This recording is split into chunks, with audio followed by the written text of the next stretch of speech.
Welcome to Not Milk Never Milk. Subscribe if you're lactose intolerant. In this video, I will explain how to cook minute rice on the stove.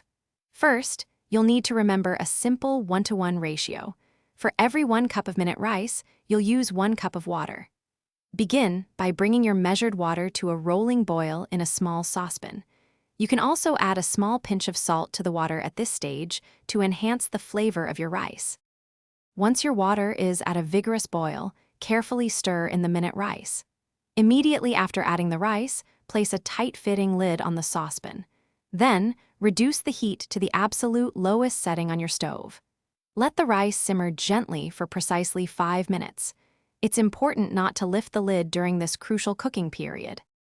After the 5-minute simmering period, turn off the heat completely, but keep the lid on the saucepan. Allow the rice to rest, undisturbed, for an additional 5 minutes. This resting time is essential for the rice to absorb any remaining moisture and become perfectly tender. Finally, remove the lid and gently fluff the rice with a fork before serving. For the best results, resist the urge to peek under the lid while the rice is cooking or resting. This traps the steam needed for proper cooking. Using a heavy-bottomed saucepan can also help prevent the rice from sticking. Remember, you can always adjust the amount of salt to your preference or leave it out entirely. Enjoy your perfectly cooked minute rice. Thanks for watching. If this was helpful, leave a like and consider subscribing. See you next time.